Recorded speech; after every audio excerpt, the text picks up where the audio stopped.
Good morning and welcome to the Stern Conference Center here at Hudson Institute. I want to thank everyone for coming in and braving the Kiev-like weather this morning in March. We at Hudson are very pleased to welcome all of you today to launch an important new paper that has already gotten significant attention by Richard Gowan called Can the United Nations Unite Ukraine? About the potential for creating a successful UN peacekeeping mission in Ukraine's Donbas region, which has been occupied, as we all know, by Russian-backed fighters since spring 2014. Both President Putin of Russia and President Poroshenko of Ukraine have mentioned such a possibility, and Richard, who is among, if not the foremost expert on United Nations peacekeeping efforts, certainly one of the most notable, has taken a deep dive into how this issue might come to fruition, as well as looking at ways to handle some of the potential future problems that peacekeepers might face. Now, Richard Gowan is, as I noted, a foremost expert on the United Nations and its peacekeeping efforts. He's a fellow at the European Council on Foreign Relations, and he teaches conflict resolution at Columbia University School of International and Public Affairs. And he'll be joined, he is here to my immediate right, and he will be joined on this distinguished panel by three other individuals. Ambassador Kurt Volker, well, actually, let me go in order where people are seated. Lyndon Allin, who is a senior associate in Baker McKenzie's Washington office. He's known for his extensive experience in Eastern Europe, where he worked with the OSCE on Transnistrian conflict settlement, and also helped the process that is, and also helped establish the OSCE Special Monitoring Mission to Ukraine. Ambassador Kurt Volker, who really needs no introduction. He's the special U.S. representative for Ukraine negotiations and the executive director of the McCain Institute for International Leadership. Kurt is a diplomat par excellence, someone who brings a deep strategic understanding to his work, which is why President Trump, Secretary Tillerson have entrusted him with the Ukraine negotiations, and why Senator McCain has entrusted him with the organization he views as his legacy. And we're really grateful to you, Kurt, for making time in your busy schedule to be with us today. Lastly, Hannah Thoburn, a research fellow here at Hudson who covers Russia and Ukraine, will moderate the discussion. Hannah also brings great insight and has a long bibliography on these issues. Again, I want to thank all of you for being here. I want to thank all of our panelists, and now I will turn it over to Hannah. Thank you, Ken, and thanks to all of you for braving the wind and the weather and the government shutdown to come here this morning and listen to us opine about what I think is a really important topic, and something that, you know, we've had this conflict now in Ukraine for nearly 4 years, and we've gone through Minsk I, Minsk II, and things have seemed to really quiet down. What do we do now with the problem that is Donbas? How do we move forward? How do we talk about reintegrating Donbas with Ukraine and ending the conflict there? Richard Gowan, as Ken said, has written a really terrific paper, and you can find this paper on the Hudson website for download. And in it, I think, Richard, you really get into some of the nitty-gritty.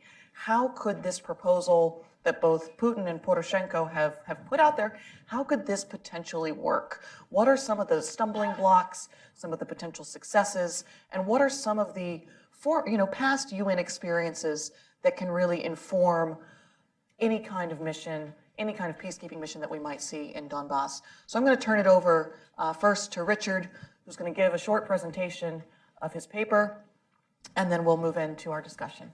Richard? Thank you very much, Hannah, and thank you to the Institute for publishing this paper. It was a great pleasure working especially with you, Hannah, to bring this to fruition. It's actually almost exactly 6 months since the seed of the study was planted, because it was back in the first days of September that President Putin indicated, to general surprise, that he might be open to some sort of UN force in the Donbas. And since then, there has been a great deal of discussion of this possibility, But the majority of the discussion has been at the political level. We've been talking about the overall strategic framework for a peacekeeping force, and we've been wondering whether you can reach the necessary level of trust to make a force possible. What we tried to do in this paper is look at the operational dimension of a peacekeeping force, because even if it was possible to get political agreement on a peace operation in Ukraine, there are still reasons to worry about how it would work on the ground. The history of peacekeeping in Europe is not exactly a story of one success after another. We still have UN peacekeepers in Cyprus who were deployed in the 1960s. We all remember the failures of the early 1990s in Bosnia. And I have to say that a lot of European military men and also actually UN officials are very nervous about the idea of doing anything in the Donbas, and they worry that it could turn into a quagmire. So what I try and do in the paper is look beyond the politics, although that is hard, and ask whether an operation could actually work on the ground.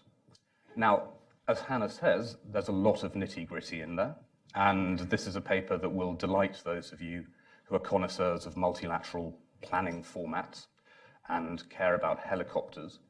I'm not going to go into all the details right now. I'm just going to look at 5 basic criteria for a successful peacekeeping operation in Ukraine. These are also 5 criteria that I wrote about in a piece in the Washington Post yesterday.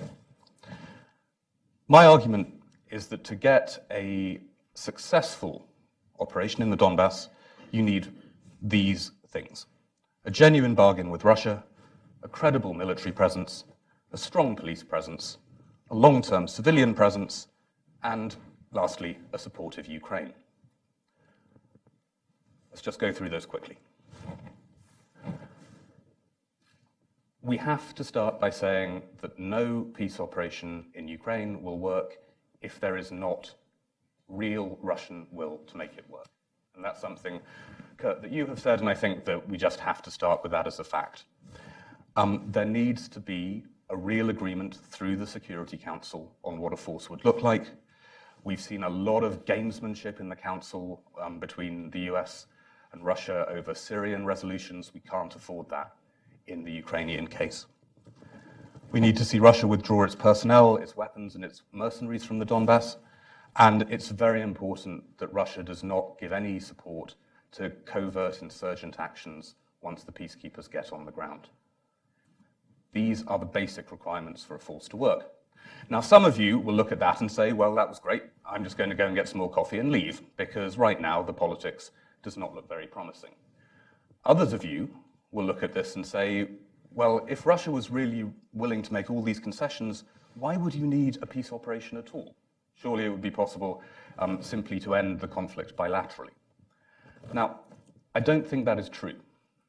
Even if Russia made a positive and genuine contribution to finishing the conflict in the Donbas, there would still be a huge amount of public disorder and confusion on the ground, and there would still be spoiler groups, members of the current separatist forces, who would keep on looking to make trouble. You would need an international peacekeeping presence to restore order in a highly, highly contentious environment. To make that work, you would need a credible military presence. Some analysts say that that could be 50,000 troops. I think that looking at previous missions, 20,000 troops would be able to manage the main tasks in eastern Ukraine if the political environment was sufficiently permissive. The tasks would include monitoring the border with Russia to reassure Kiev, cantoning separatist weaponry and personnel, and using limited force to protect civilians and ensure that the peace process worked. By limited force, I don't mean a full-scale counterinsurgency, but I do mean robust actions to put down upsurges of violence or terrorist acts. It will not be easy to get together even 20,000 troops for this, because we must assume that Russia would reject most major NATO nations. Most analysts who have looked at this believe that the core of the mission would have to be non-NATO European countries, and probably Sweden is the likeliest leader of such an operation. Sweden has indicated some interest, Finland has indicated interest, but in addition to those guys, you might need to pull together a quite unusual force with troops from as far apart as Latin America, where there is a strong peacekeeping tradition, and even Mongolia, who actually have some of the best peacekeepers that we've seen from outside Europe. I can go into the details of the force contributors if you would like me to. In addition to the troops, you need police. Regular military forces are not good at handling public disorder. There will be a lot of public disorder in the scenario we're describing. So I think that you would need 2,000 to 4,000 police, both to do direct riot control and to work with local police forces under the framework of the Minsk Agreement. And you will need a large civilian presence too. And the civilian presence could be there for decades. In the first instance, the role of the civilians would be to enable elections, which were provided for in the Minsk Accords as the basis for a political settlement. I'm not too worried about those in technical terms. The UN is pretty good at running elections. It's run elections in Afghanistan, it's run elections in the Congo, which is the size of Europe. It can manage the technical aspects of elections in Ukraine, but there would be a lot of risk, and I suspect a lot of disorder again around those polls. More generally, the peace operation would need not to provide a full transitional government in the Donbas, but to work very, very closely with the Ukrainian authorities on bringing the region back under Kiev's authority, monitoring human rights, and creating a sense that this is a fair process. And that leads to my last criterion for a successful operation, which is that it's not just Russia that needs to support it, it's Ukraine. Ukraine needs to give genuine democratic support to a peace operation that is based on reconciling the people of the Donbas with Kiev. There's a lot of talk in Kiev at the moment about revenge, about prosecuting people who've worked for the authorities. That, unfortunately, is not the basis for a sustainable operation. There's a need for compromise. Thank you very much, Richard. We're now going to turn to Ambassador Kurt Volker for his response to the paper, to Richard's presentation, and then we'll move on to Lyndon Allin. Ambassador Volker. Well, thank you very much. And congratulations, Richard, on a terrific paper, because it really does flesh out in a public format a lot of the things that we've been talking about.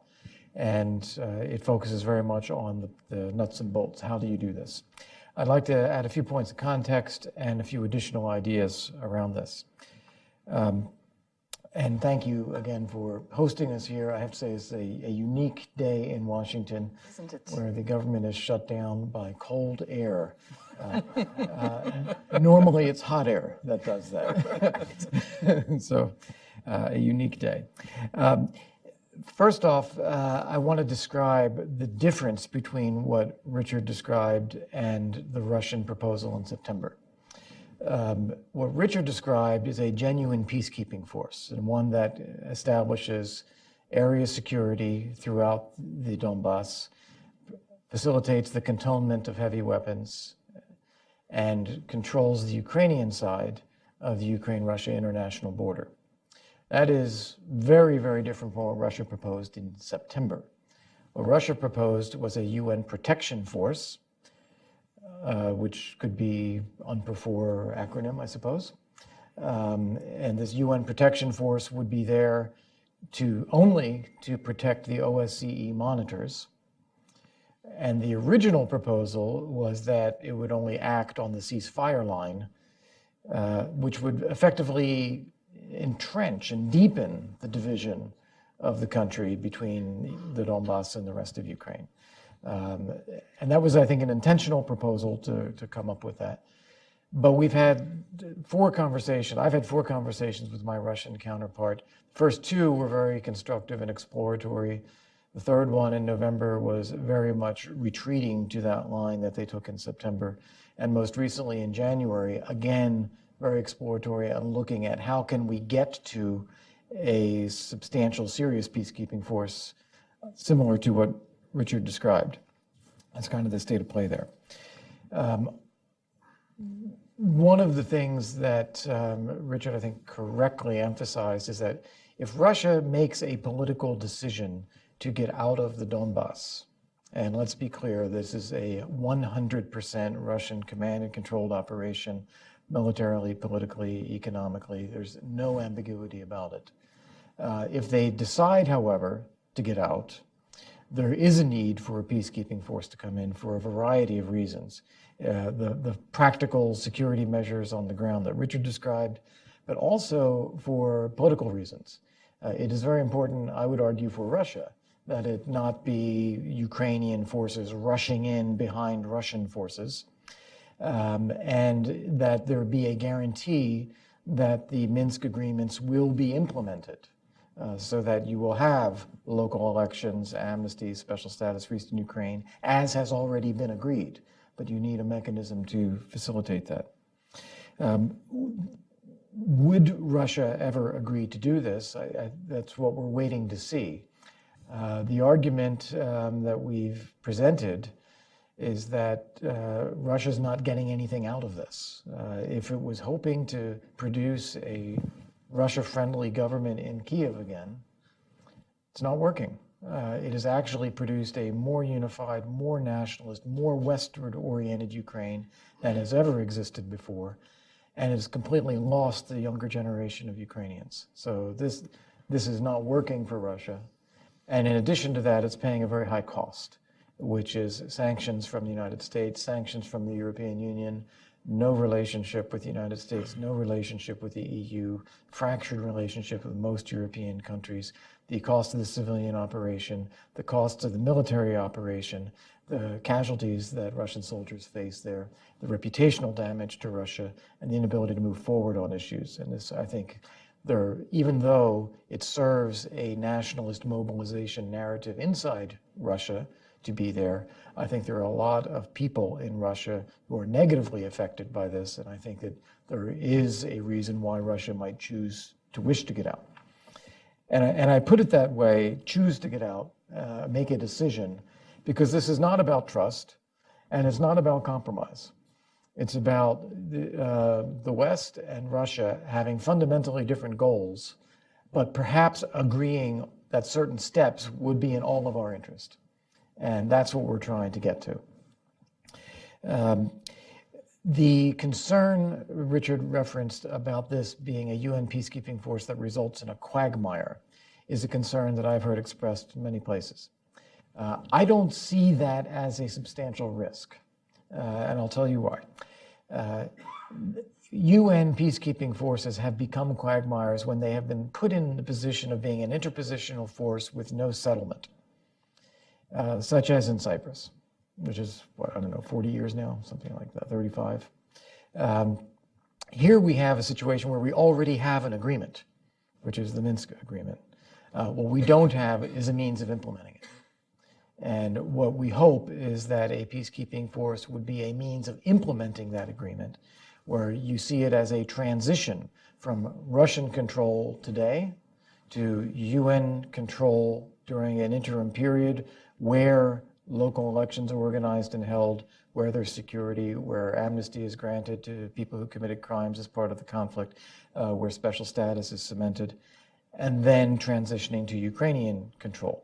The timelines have yet to be really nailed as to how long it would take, but a rough concept, it might take from the period in which we have a political agreement to the deployment of the UN peacekeeping force several months. Might take another 6 months to organize local elections.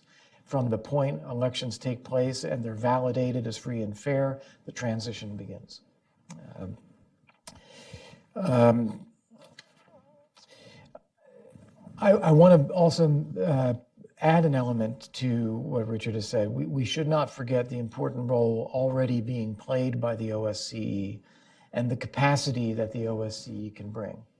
The OSCE, I don't think, is anyone's choice, would ever be anyone's choice for a peacekeeping force. However, it would probably be the organization of choice for organizing elections in Europe.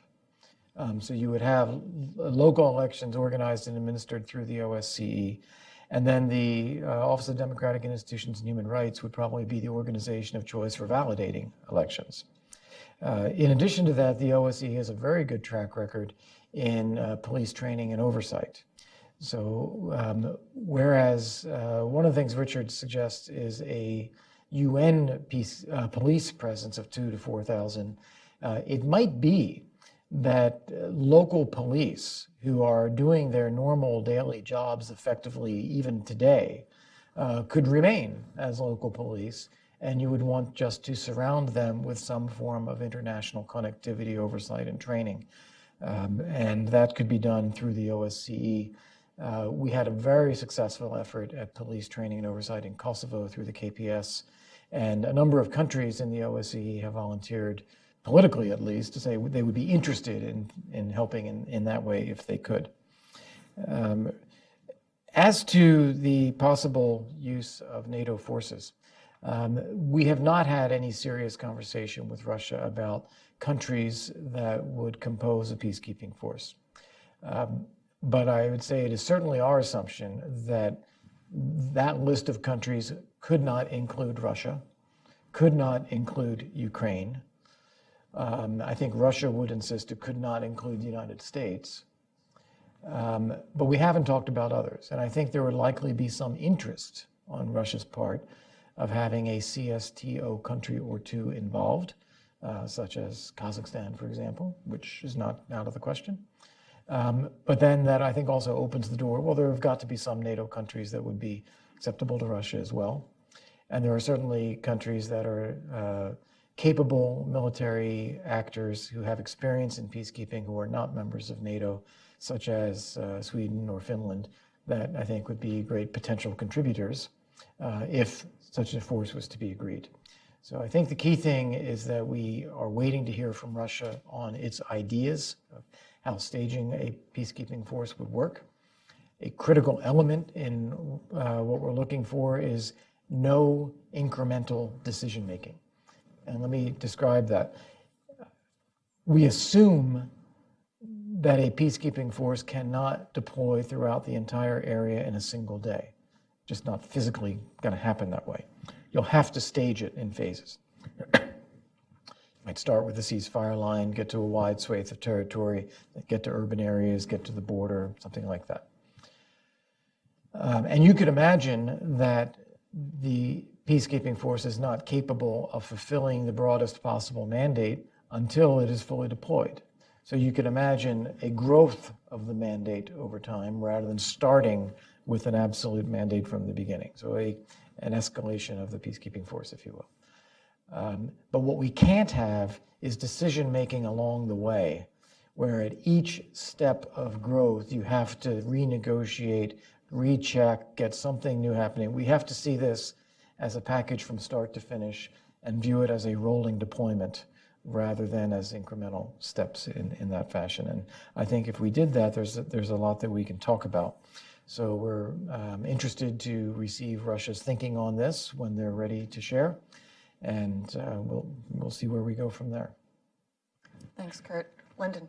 Great, thanks. I'll just join Ambassador Volker in saying great report. I think it covered a great many details which are often overlooked in examining whither Donbas, and so I certainly commend you for that, and thanks very much, Hannah, for the invitation to speak here today. I'm going to say just a few things which are going to be based on my experience of several years involved in the formal process around Transnistria, which makes me think that things can take a long time and quagmires cannot be excluded in these situations, and also based on my experience in April of 2014, when there was an agreement that I noticed is not on the, it wasn't really an agreement, but a joint statement that's not on the UN website with the other Ukraine agreements, called the Geneva Statement, which some of you may remember from 17 April of 2014, that talked about disarmament, deoccupying buildings, and amnesty. I can just say that at that time there was not a great deal of receptivity among the folks who were occupying some of the buildings in Donbas towards taking that deal. And that brings me to my first point, which is that we do have, I think, a recent public statement from the Russian side about how they would view the possibility of a peacekeeping force extending all the way to the Russian-Ukrainian border. If I'm not mistaken, a few days ago, around his meeting with the Austrian, with Kurz, Putin remarked that yes, we could consider that, but the LNR and DNR would have to be consulted because that's where they are. So this is a problem which often seems to people like it should be a small technical problem, but having dealt for years with unrecognized authorities' propensity to seek indicia of recognition at every possible step, I can only say that this is something that people in Kiev will be justifiably wary of, and which is sort of a minefield. Obviously, folks in UN Department of Peacekeeping are not unfamiliar with such issues, but I think the way that these issues are injected into the media space in the context around Ukraine may be a little bit different from prior situations. So that's another point that I wanted to make, is the degree to which deploying a PKO in Donbas would be, I don't want to say unprecedented, but it's, and I'm not, certainly don't have your level of expertise on this, but I don't think there's ever been a force deployed in such a densely populated, industrialized area. And so this presents different challenges. It also could present some opportunities. So for example, you talked about what do you put the demobilized paramilitaries to work doing? Well, it's building roads or what have you. In Donbas, it could be environmental remediation, because really the whole area, even before the conflict, was something like a Superfund site, what we would consider in the US, and really was in need after, starting in the 1930s, the Soviet sort of intensive exploitation of the mineral resources. There really is a lot of work to be done in that area. But the point is, I think it's also maybe not, again, not being an expert, so there may be counterexamples, but in terms of the level of organization of the paramilitaries there, that's also something. I mean, you have entities claiming to be states, which have set up structures, not without assistance in terms of capacity building and personnel. How you seek to dismantle that without engaging in some kind of a recognizing way will be an issue. Regarding the countries to be involved in a potential PKO,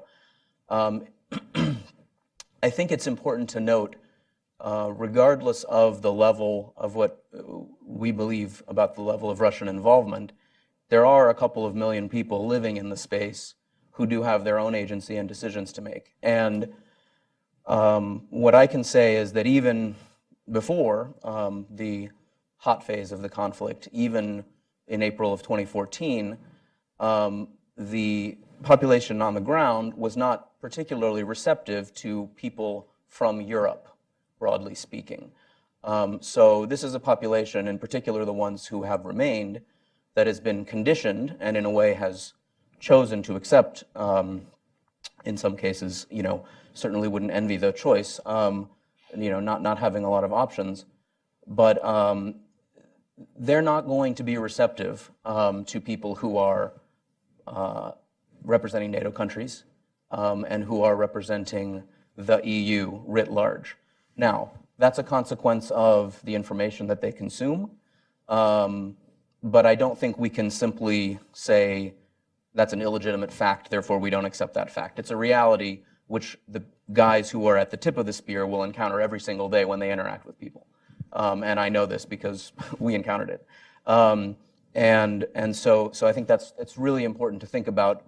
And so, then Kazakhstan, Moldova, places where you have folks who know the culture, know the language, can walk around and interact with people in a way that says, hey, we're actually here to do a good thing for you, and we speak your language, and we're not somehow, suspicious to you because of things you've seen on Russian TV.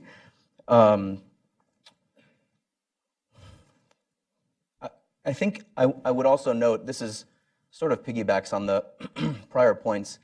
The way that I try to explain Donbas to Americans is that it's perhaps a bit like West Virginia.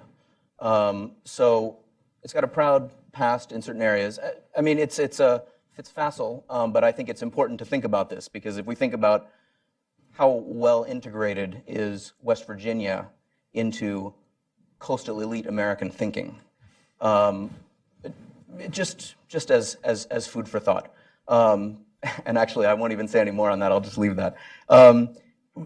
So that's a little bit about the PKO itself.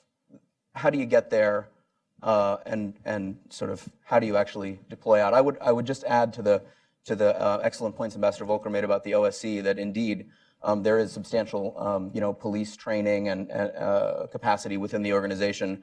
It's also the case, and I don't think the report mentioned this, that the OSC, I believe, still has a mission at 2 Russian border checkpoints along the Russian-Ukrainian border. Now, not a very satisfying mandate or operational footprint, to be sure, but it could be a way to say, okay, perhaps the Russian Federation doesn't want the UN PKO to come all the way up to the border. Maybe then that's something that the MMU could do with more people along the border, if the goal is to have a monitoring or a tripwire or something.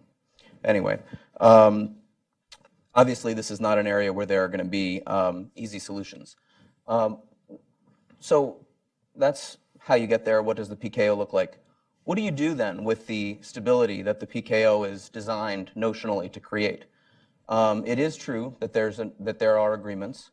However, there's not a lot of consensus, at least as wouldn't say that I've been down in the weeds of the process and the meetings for the past period of time, but I think it's clear that there's not a lot of consensus on the sequencing and the details of implementing Minsk. So there would have to be, I think, some clarity in the initial authorizing Security Council resolution about what's the plan once the PKO is deployed.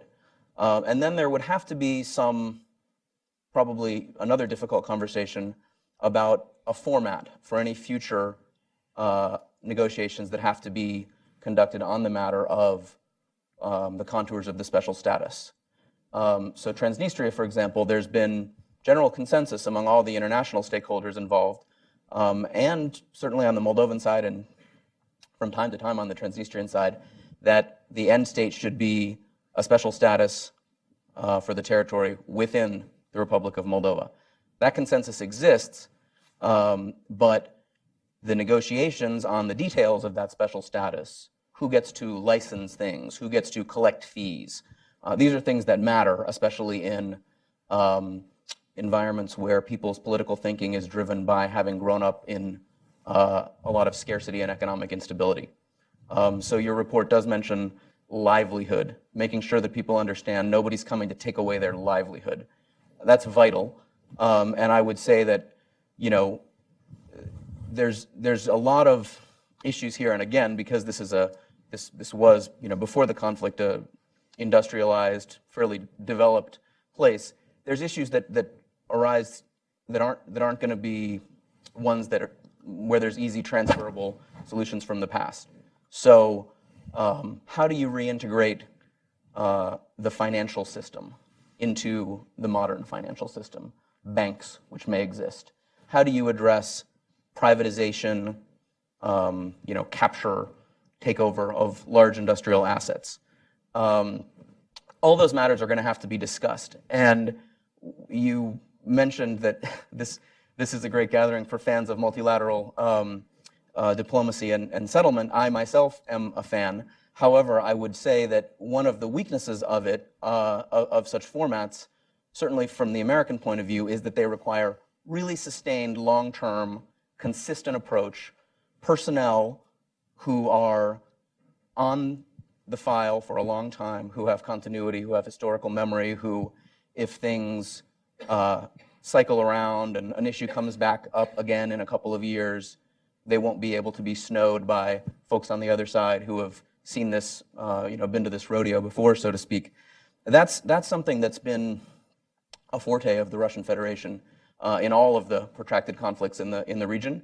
And so I would just say we should expect that even if something like this goes forward, there would be slowing down efforts and protracting efforts at various stages, driven, perhaps straight from the Kremlin, perhaps through feedback from people within the territories who are, having various forms of influence and are not interested in moving things forward. The final point I'll make about multilateral formats is that the reason that they can take such a long time to get results is because it's sort of like what people say when they want to have a drink in the morning. It's always 5 o'clock somewhere, right? It's always an election year somewhere. And so in a multilateral format, this year it's in Russia, next year it's in Ukraine, then there will be some European country that's involved that will have elections. This was something where at one point, if looking at the 5+2, I remember we lined up all the stakeholders and, for consecutive years, each had elections. And so if you take that actually as something that can have an impact on the foreign policy and sort of put things on hold or make them want to accelerate or decelerate, that matters. So I think it's, no matter what happens, whether a PKO is deployed or not, this is going to be a long slog, and there has to be a lot of thought about formats. One more thing, and I apologize for going on a bit. In terms of the format, whether it's the TCG, whether it's Normandy, whether it's a combination, it's essential. And again, this is just from my Moldova experience. At one point, and this is public, I'm not blowing anybody's cover here, but there have been Moldovan officials who have actually made public statements saying, well, gee, all of those documents we agreed in the 5+2 format, they have no force under Moldovan law, which that may be true, and that may be something that everybody at the table talking about those documents understands, but it's not fruitful to say that publicly. And I fear that in Ukraine, you might have similar, I want to say gaming, but just a kind of spoilers being able to inject doubt into whatever process emerges around the nitty-gritty. I mean, the devil is in the details with special status agreements. So I think that's something that, it's not necessarily something that could be spelled out in the resolution authorizing the PKO, but it's certainly something that people have to have in mind going in is how do we wish to use the stability that we hope this operation will create. So thanks. Thanks, Lyndon, very much. So as we move into a discussion, I want to go back a little bit to this first question that you brought up, Richard, about political will. And I think, Ambassador Volker, you touched on this as well, but we talked largely in terms of political will of Russia. What about the political will in Ukraine? And, again, I think, Lyndon, you brought up the Lugansk People's Republic and the Donetsk People's Republic. How much do all three of you see political will within the LNR and DNR being something that's important? To what degree does Russia have full control over what happens inside? Or, as we've seen with a kind of coup d'etat where the Donetsk People's Republic seemed to take over the government of the Lugansk People's Republic, there's a lot of chaos going on inside of both of these breakaway regions. What about political will there and in Ukraine itself? Richard, we'll start with you.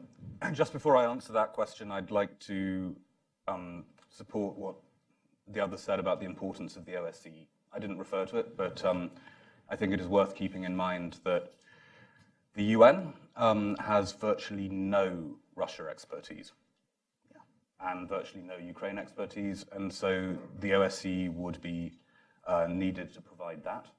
And also, in all these discussions of future peace operation formats, we should never do anything that endangers the limited but very important role of the current special monitoring mission in Ukraine. In the old Crosby, Stills, Nash and Young argument, if you can't be with the one you love the one you're with. So we need to give the OSCE as much support as we can. until an alternative format is possible. On this question of political will, I don't know. I mean, there is a very wide range of views on what would happen if Russia pulled out its command and control apparatus from DNR and LNR. We don't know if the local forces would simply fragment. Fragmentation could be very dangerous because it could throw up spoiler groups who are willing to fight to the last.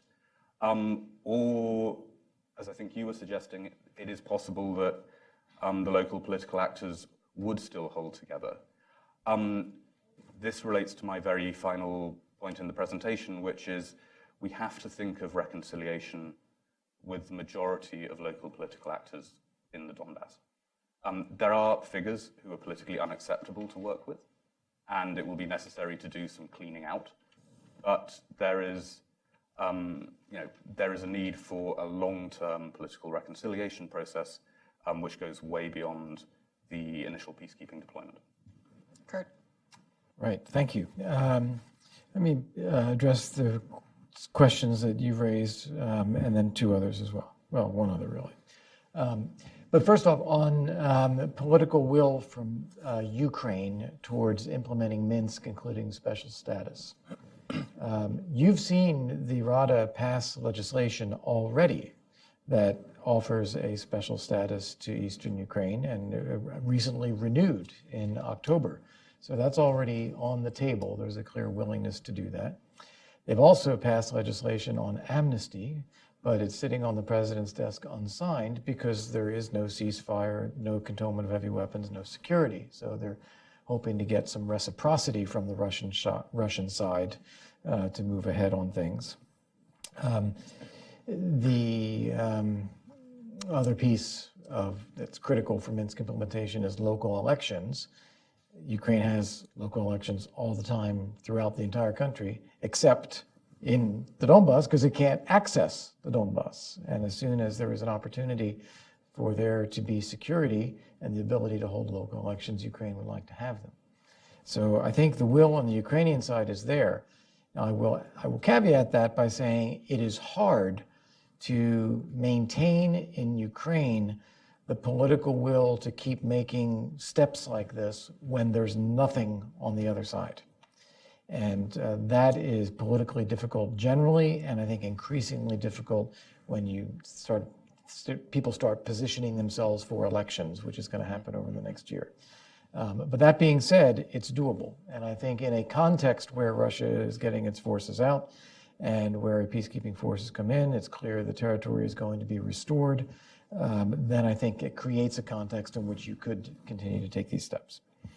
Second, the so-called Luhansk People's Republic and Donetsk People's Republic are entities created by Russia to create a political fact on the ground to help mask Russia's role and cement an ongoing conflict. And they need to be disbanded. There's no place for them in Ukraine's constitutional order. What the Minsk agreements are about is the restoration of Ukraine's sovereignty and territorial integrity. And these entities have to go away. We can entertain questions about timing and transition, but there can't be any ambiguity that they have no place in Eastern Ukraine. And they essentially function as local warlords engaged mostly in black market profiteering. It's a money-making enterprise, to the embarrassment of Russia, among others. Mm-hmm. And in terms of that's point two. Point three is the local population. Heather mentioned the episode in, I believe it was early December, might have been late November, when a decision was made, presumably in Moscow, to remove the head of the president of the Luhansk People's Republic, using the forces of the Donetsk People's Republic, which are, of course, Russian-led as well. And not a peep was heard from the local population, which is an indicator to me of just how attached they are to these entities. There is no buy-in whatsoever. Now, clearly there is no love for the government in Kyiv, in the local population there, partly because of disinformation that they get, and partly because, frankly, Ukraine could and should be doing a better job of reaching out to them and trying to show that they care about them as Ukrainian citizens. So there is a skepticism there, but there's no love for the local entities, and now a resentment of Russia because everything is a mess in these territories. They went from being a relatively prosperous Rust Belt to a now really beaten up Rust Belt. And then a final point I wanted to come back to is the importance of the international border. It's not enough to say that OSCE monitors can keep an eye on it. A peacekeeping force needs to be able to have permanent access and control, not close, but control of the Ukrainian side of the international border. And that's because right now there is unfettered movement of troops and military equipment back and forth from Russia in and out of Donbas. If Russia decides to get out, it's going to need to be able to use that space to get out. But we don't want to see this continued movement of troops and equipment back and forth. So there needs to be a permanent monitoring and control of this. And so I think a peacekeeping force needs to be there and essentially play a deterrent function for the border being used that way in the future. So I want to ask all three of you about something that you all mentioned in different ways. And we're talking about the facts on the ground. If we have political will for a monitoring mission, if the local population is good with the idea of getting rid of their current overlords and reintegrating within Ukraine, what kind of composition should any peacekeeping force have? Richard, as you said, the Swedes have shown some interest in this. One of the other countries that you mentioned in your report as a potential contributor to a peacekeeping mission is Belarus. And while President Lukashenko has said that they may in fact be interested in doing something like that, you've also seen the Ukrainian government come out and say, absolutely not. We're not interested in having any member of the CSTO be part of any kind of peacekeeping organization or peacekeeping mission because they are de facto allies of Russia. Russia, for its part, is not interested in having members of NATO be part of that peacekeeping force, potentially even members of the EU. So how do we square this circle, find a way to get peacekeepers who have relevant experience, can work in this particular environment and climate, and do so even though they will likely not have the necessary Russian language skills? I think the one that does seem to make sense to me is Mongolia, where there is some Russian language skills still left over from their old Soviet affiliation. But how do we make this work when everyone has so many objections to the other? Richard? I think this is actually the hardest part of the planning process, at least in military terms. I mean, to be blunt, a mission of this type would need a strong core of countries that could provide command and control and also could show leadership in taking robust action. And I do think that the only credible candidates for that role are the Nordic countries. But I appreciate that for the Swedes, and I think especially for the Finns, that is something to be a bit nervous about. Mm-hmm. And I think that Stockholm and Helsinki would need extremely strong guarantees from Russia before they put their people at the core of a mission. Now, if the Nordics are at the core of the mission, you can start to build around them. I think that it would be a bargaining process, as Ambassador Volker suggested, by which you would have to have some CSTO members in there.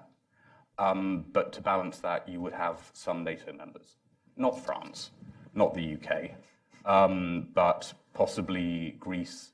You could imagine Bulgaria. Portugal has been mentioned, perhaps because the current UN leader is Portuguese.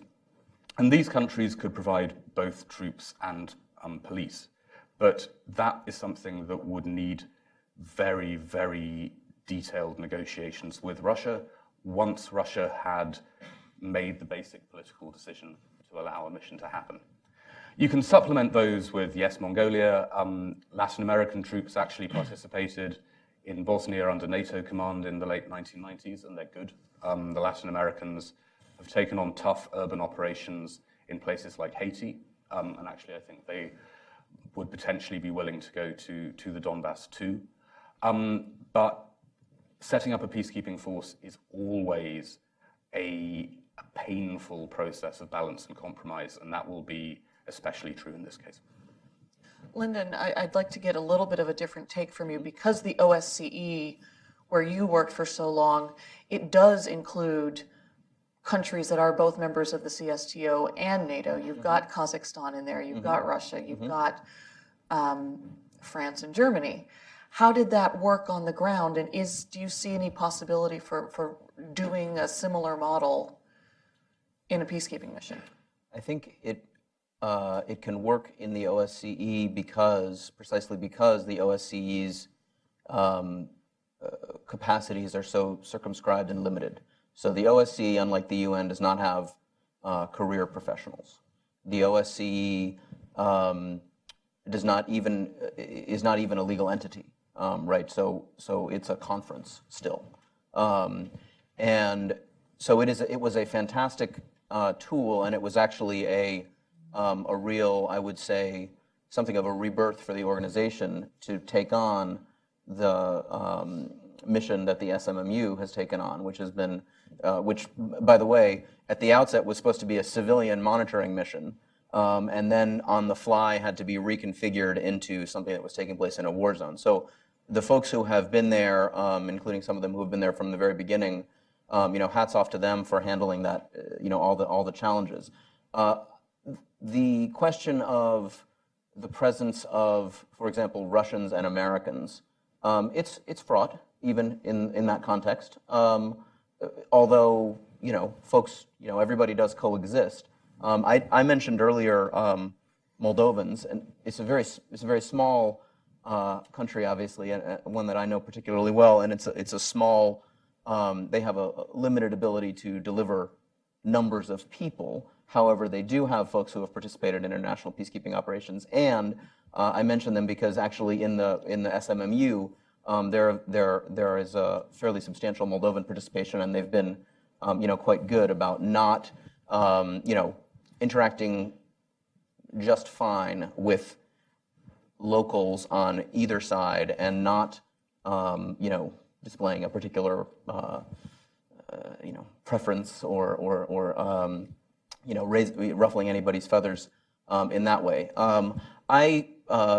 This is forming UN peacekeeping operations is not my area of expertise, but I'm curious that Turkey hasn't been mentioned. Of course, there's a wonderful Turkish gentleman who heads the SMMU and has from the very beginning, and certainly that was a strategic decision to have the person heading that mission be of that nationality. He's actually somebody with substantial UN experience. So I don't know. I mean, maybe they're just not traditionally a country that's deployed a lot of peacekeepers. But I don't have a lot of thoughts specifically on the composition issue, other than what I said already. It's a challenge. I think if it were to be done with the CSTO and NATO countries being Kazakhstan and Bulgaria, it would probably be a manageable challenge. The farther you get from that kind of sort of overlap, notional cultural overlap, I think the more challenges get created. Language is a big deal. We don't like it to be because we don't have very good capabilities in that area anymore. But it's a big deal. Ambassador Volker, your take on this? Well, if Lyndon can quote Crosby, Stills, Nash & Young, I will quote the Rolling Stones. You can't always get what you want. Sometimes you might find you get what you need.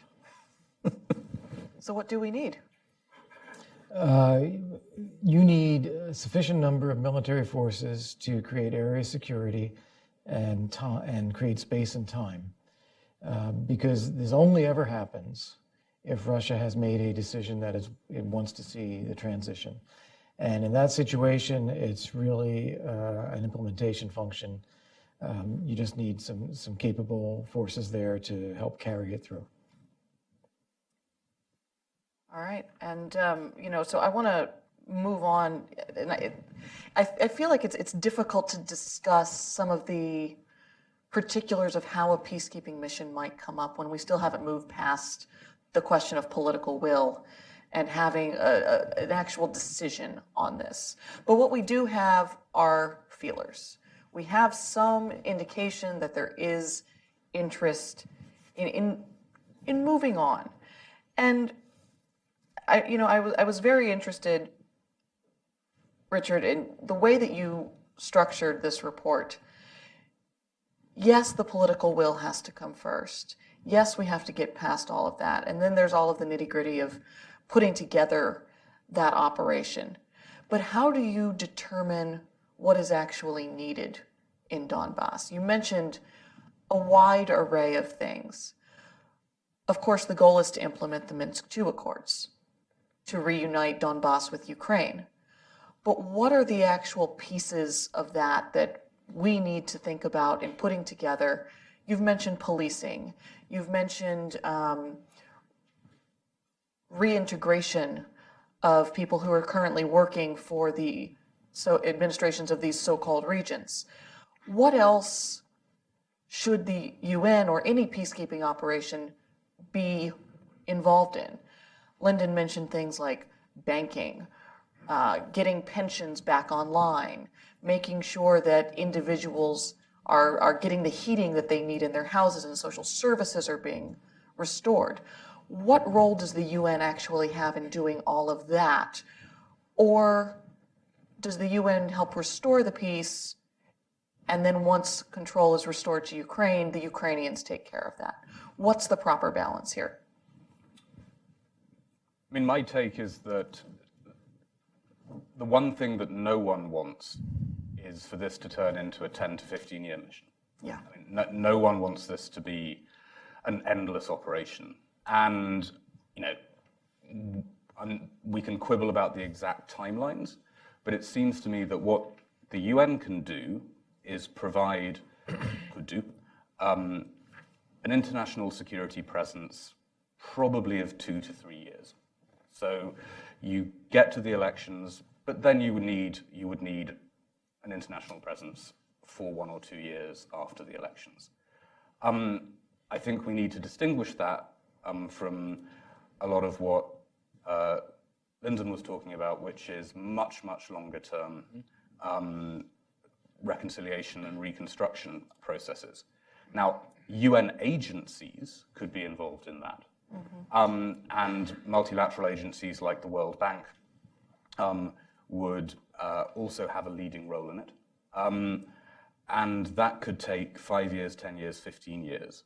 But my sense is that the UN bit is the hard stuff right at the start. And then once the peace operation has met its initial goals, you need actors like the bank to work with the Ukrainian authorities on a much longer term process of rehabilitation.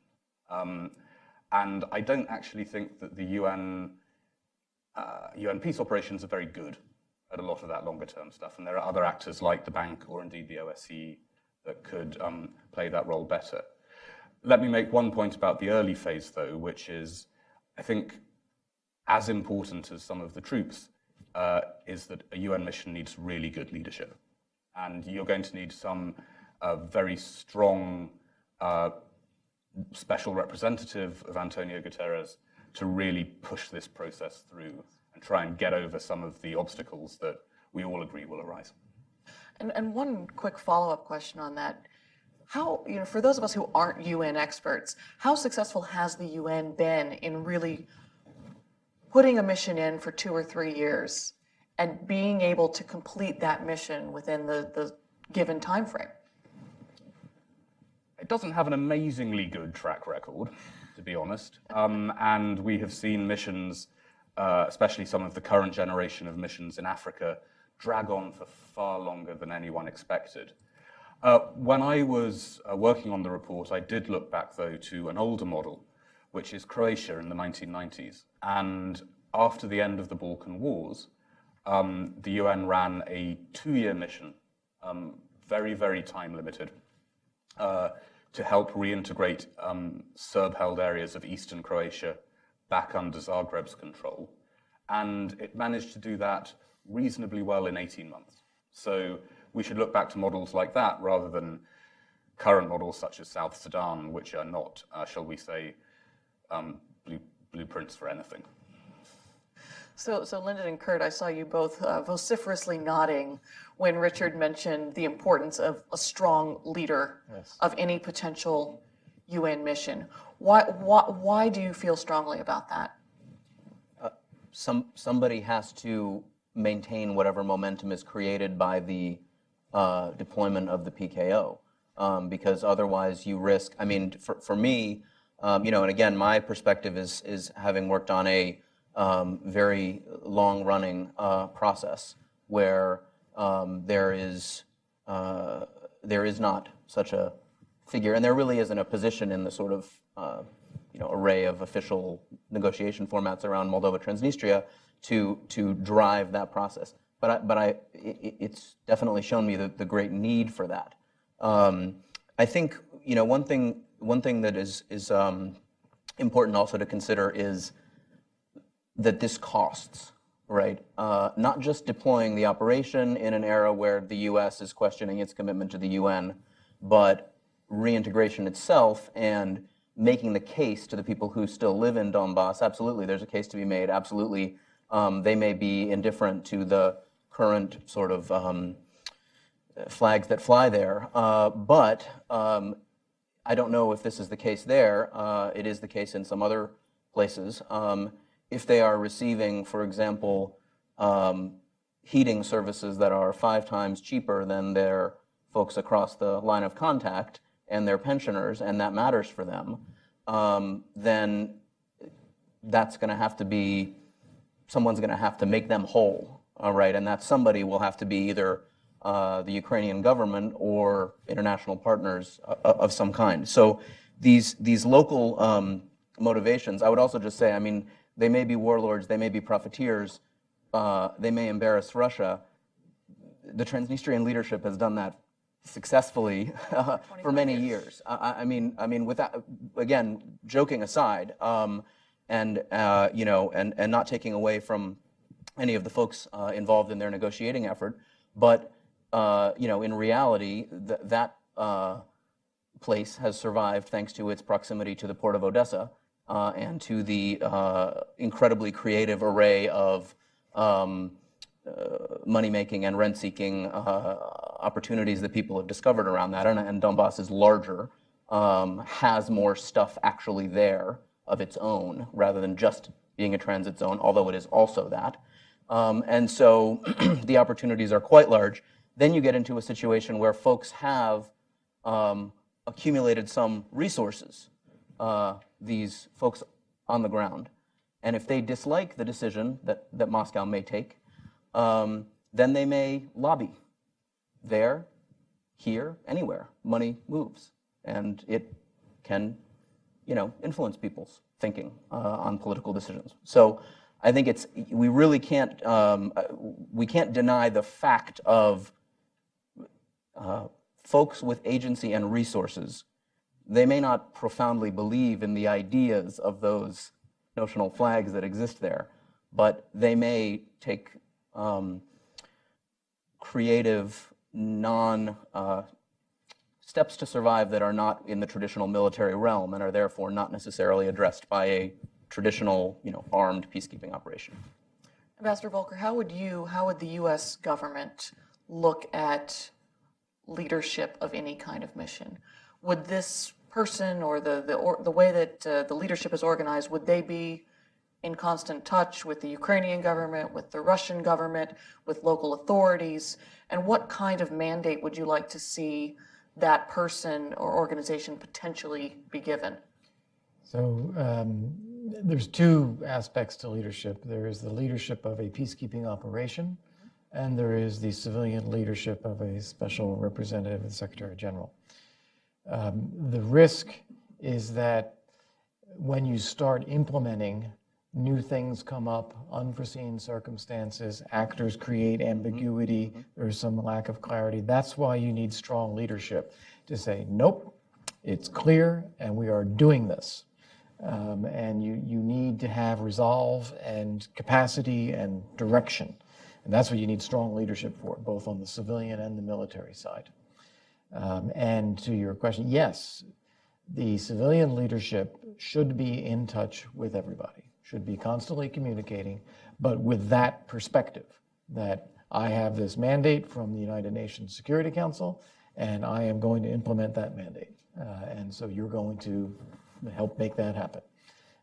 That's what I think. And it's important that it be someone that's going to have credibility across the board, whether it's U.S. in the West, or whether it's Russia, or whether it's the UN organization, or the Ukrainians. Someone who's going to have very strong credibility in that system.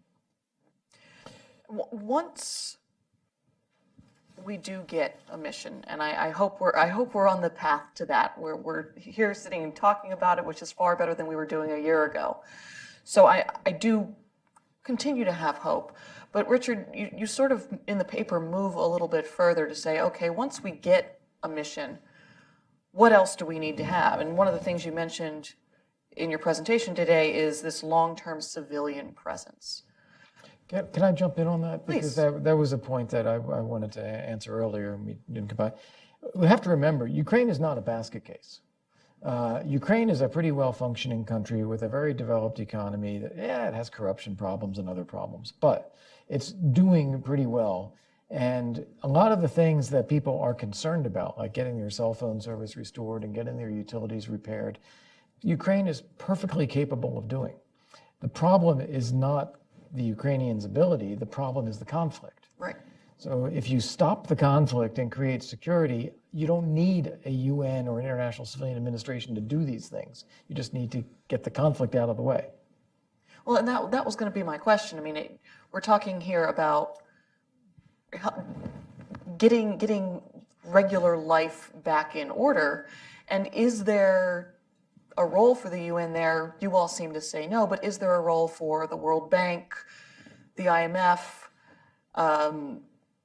the U.S. Bar Association, for international organizations to come in afterwards and work on all of these issues? Is that what we should be doing next? And, Lyndon, I'd also be interested to hear if you think the OSCE should remain there, or if it should pull out once this issue is done.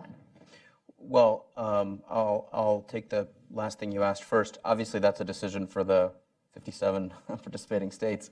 But I think the function of that mission in providing daily public reporting, kind of political monitoring from the ground, I'm not sure that's something that that any UN operation would take over. So there may be ways in which there is overlap, but I think there's also ways in which SMMU's current role would not be fulfilled by an armed peacekeeping mission. Regarding the question about role for international organizations afterwards and Ukraine's capacity to fix things and sort of remediate post-conflict damage, I think it's important to have international organizations involved for two reasons. One, somebody has to pay for it. Two, well, candidly, and this goes to a point that the report does make about reconciliation. What you risk having is a situation where, yes, there is security, yes, nobody's going in and doing reprisal attacks, but the roads in the formerly non-government controlled areas just aren't repaired as fast as other roads, and the resources that the Ukrainian state has are not deployed with as much vigor to those areas because of lingering feelings of we don't like those folks, and that's a perfectly human post-conflict situation. And I think the presence of internationals to just sort of remind folks, keep them on task, and saying, hey, look, this is aid that's been allocated for this area, it needs to reach that area and not be diverted, even though we understand that perhaps, folks in the parts of Donetsk and Lugansk Oblast that have always been controlled by the government are also suffering and need the roads built. There's earmarked assistance for these folks. One other point I'd just make from the experience in Transnistria, and I'm not going back to it. I'm going back to it because it's what I know, not necessarily because I think it maps perfectly on. Obviously, the geography alone makes it a very different situation, but I think there are a lot of important lessons to be taken from that context. And one of them is, if you do, for whatever reason, have a situation where you have a PKO and some kind of a division that continues for a period of time, there's a risk of aid that is earmarked at doing confidence building across the line being kind of used to simply make life better on one side and on the other side, and not having the linking role. So the issue with this, as with a lot of other things, is the folks who are implementing this really need to have a high degree of capacity and commitment. And if you have kind of international civil servants, it's a very mixed bag. Folks may be rotating in for, and again, not to take anything away, and with all due respect to the folks who, I was one of them, but it's a tough role to find folks who are going to suit up every day and fight that fight, which is, no, really, you must assist these people, even though a year ago they were fighting to not be part of your country. That's hard. So I don't think we should, downplay the challenges that will exist, after security is restored. No, it's certainly a difficult challenge, and I think one, Richard, that you focus on a little bit in the paper, and make sure you put out there that it is really important to make sure that when there has been such a situation in a country like Ukraine, it is a difficult thing to do the reintegration. Reintegration takes an awful lot of hard work, mm-hmm. and it is going to be a slog, it is going to be difficult, and human nature sometimes dictates that those things are going to be more difficult than those of us who sit here in Washington and analyze things think that they should be. We do have a little bit of time for just a few questions. I'll ask our friends with the microphones if they would make their way. I'm going to ask that you introduce yourself, keep your question very brief, and please have a question mark at the actual end of that question. We're going to, because Kęstutis here in the front. Thank you. Thank you for a very interesting discussion. I'm from Donbas of Lithuania. My question would be to Ambassador Volker. You mentioned that this time this PKO might work because there is kind of Minsk agreements already. But how does it look in practice? I mean, does UN mandate should make a reference or take some part of it, or it has a kind of not written reference, but everybody understands that PKO should kind of also make the conditions feasible for the Minsk agreements implementation? So how does it look in practice? Yeah, I think it needs to be explicit in the UN Security Council resolution that a peacekeeping force is meant to create area security and to facilitate the implementation of the Minsk agreements. I don't think you can do it separate from that process. It's got to be explicit. And I think that there have to be a clear understanding of the timeline of deployment of the force, and that the political steps of Minsk implementation need to be coincident with that. Does anyone else want to weigh in? It is just worth saying that the Security Council endorsed Minsk II in whole. So there is already a UN precedent and a Council resolution that would be the starting point, and that is basically Minsk. Great, thank you. Good morning, all. My name's Joel Wasserman, and I'm actually moving to Kyiv on Sunday to do humanitarian work with Ukrainian veterans and internal refugees from the Donbas War. And for all the great discussion from well-dressed gentlemen and ladies here in Washington and even in Kyiv, there's a whole lot of frustration there about the lack of political will to either simply win the war and a serious lack of trust in the Ukrainian government or from us well-meaning Westerners to settle the conflict in a way that recognizes their interests and sacrifices. And I want to know what message I can bring from you folks to Ukrainians who have been offering their blood, toil, tears, and sweat, etc., on the ground about your vision for peace and what us good folks in suits can do about the cause that they fought for. Who wants to go first? I'd like one message I'd urge you to convey to them. Russia has over 100,000 forces surrounding Ukraine and over 800 tanks in the Donbas, and there is no winning the war. What we have to do is get an agreement to end it and to get the Russians out, which is what we're all working on. But it's a delusion to think that Ukraine's going to be able to fight and take this territory back if Russia doesn't want them to. Lyndon. I can only co-sign that. This is not a war that's going to be won on the battlefield, and I think folks need to think about what it is that they've been fighting for, which is a peaceful, stable Ukraine, which can be a home to all of its citizens. And what that means is, when peace is restored, not going in with, this is discussed in the report. And what it means is flexibility on language issues, various things like that that a lot of folks are not big fans of, but that go a long way with hearts and minds. And so I think, but I think the main point is, the fight needs to be taken really to creative solutions, to getting peace and then winning that peace. Richard, anything to add? No, I mean, look, a peace operation is going to be entirely popular with no one. And since I published this report, I have been abused roundly by both Ukrainians and Russians on social media. It's unfortunate that Govno is the Russian for poo, which means that Gowan is Mr. Poo, as is frequently pointed out to me via Twitter.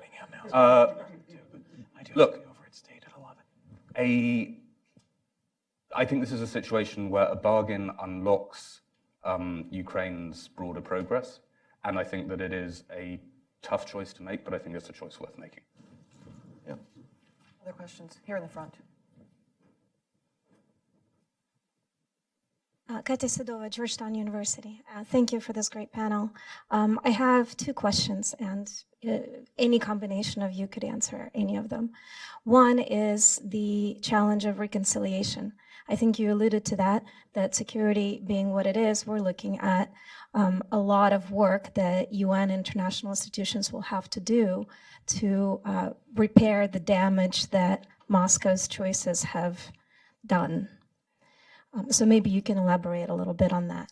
And my second question is, we seemingly, in a matter of 24 hours, have seen a rapid deterioration of US-Russian relations, with the invincible missiles being announced, with our own nuclear posture reviews, and where it starts, where it ends, remains to be an interesting issue. But Ambassador Volker, can you speak a little bit on whether that changes some of the leverage and the difficulty of tasks that you have before you? Well, can I answer the second one please. first? I think that the problem is not that there's been a confrontation with Russia. The problem is that there hasn't been. And as a result, Russia has felt that it could do things like take Crimea, go into eastern Ukraine, and there's no consequence. And so there's no reason for Russia to reconsider. And I think while it is unpleasant to see this kind of jostling and escalation between the diplomatic disputes of shutting down, 600, throwing out 600 of our diplomats, or shutting down San Francisco for the Russians, or very, very dangerous actions by the Russians in Syria. Nonetheless, this may be necessary for Russia to come to terms with the fact it's going to have to make some adjustments. I would just offer two things on that. One of which is, if you look at how the situation played out when the paramilitaries were forced to retreat from some of the cities that they had initially held by the Ukrainians, there was some scorched earth tactics undertaken. And so I think you would have to think about what might happen in the event that there is an actual decision. Russia withdraws. Would there be additional damage done even beyond what's already been done to the facilities and infrastructure, which could raise the costs of rebuilding and make it that much more difficult? Regarding the speech, I was actually going to say that in my intro piece, which is talking about, I think international cooperation is in the title of this panel, which is something that, of course, we can all happily agree on in the abstract. In reality, I think it remains to be seen the degree to which that speech was it was obviously a message for folks in this town and in other Western capitals, but it was also an a campaign speech. So that's important to note. Also, I would say, whatever the miracle missiles are, USMD was never designed to stop nuclear confrontation with Russia. And so, in a way, this just refocuses us on something that everybody in the 1980s, when there were proxy wars, was keenly aware of, which is that taking it to its logical end is not really a place that anybody wants to go. So that's what I had on that. Richard, particularly on this reconciliation question, which I think is an interesting one, early in the conflict, the LNR and DNR and the fighters had taken some Ukrainian cities, and Ukraine took some of those back. I was a year or two ago in Kramatorsk, in Slavyansk, in some of these cities that had been at one time underneath these rebel-held areas and had been returned to Ukrainian control. And there had been some serious efforts undertaken. But does the amount of time that a town or a place or a person spends out from underneath Ukrainian control, does that make a difference in how we should approach reconciliation efforts? Look, I think on reconciliation, I would just come back to something we discussed quite a lot in the last 20 minutes or so, which is services. What we know from other post-conflict situations is that when people start seeing their electricity being on, when the water is running, when there is some economic life, most people buy into that. Now, peace operations sometimes fail because they are unable to get services going again. But I do think that, long-term deep political reconciliation in the Donbas will be awfully, awfully hard. Mm-hmm. But actors like the World Bank can make day-to-day life easier by really investing early and investing in a sustained way in services in the region. And that's the key to hearts and minds. Final comments from you, gentlemen. Don't ever forget that it's still a hot war. People are getting killed every week. So we can't just treat this as, it goes on all the time. Frozen conflict. It's, it's out there. It's urgent. It's truly urgent. Mm-hmm. Lyndon, final remarks. This is a fantastic thing to be talking about, and I hope that in some shape or form the concept goes forward. As I've tried to underscore, my life experience has taught me that if this goes forward, it will be extremely difficult. It will be fraught with pitfalls, and it will require a lot of sustained attention and resources at every level. So that's high-level bandwidth here in Washington and in other Western capitals, because rest assured that on the other side, there's high-level attention to it on a daily basis. This is really important, and this is the challenge that I think you face, one of the many. And also, yes, services and resources. So if you go to the Department of Motor Vehicles, for example, in Washington, D.C., you can be serviced in any of something like 9 languages, right? Why is it that we're able to do that and be inclusive? Well, it's because we spend money on it. And so, again, the role of the internationals can be and should be to say, hey, when the reconstruction is happening, and obviously you have more of a voice if you're providing some of the money, do some of those things. Go the extra mile. Turn the other cheek. You're the recognized sovereign, and it's very, very hard. That's a very, very hard thing to do. And I recognize that for people who have been, in conflict with their state sovereignty challenged, it's very hard. But it's going to be essential for the reconciliation. Richard, we give you the last word. Would this operation be extremely difficult? Yes, absolutely. Is it hard to see how it works in the current geostrategic environment? Also, yes. But frankly, as someone who sits in New York, watches the Security Council, my sense is that the future of international stabilization is actually going to be increasingly about putting missions in these flashpoints between major powers to help de-escalate them. So what we're talking about is not just relevant to Ukraine, but actually our longer-term thinking about the future of crisis management. One last point, Lyndon mentioned West Virginia. I once, in a lighthearted mood, did an analysis of what a UN force trying to take over Texas would look like, which is something that seems to come up in Texas politics now and again. I calculated that the UN would last 2.5 days in Texas before it fell apart. So compared to that, the Donbas will be easy.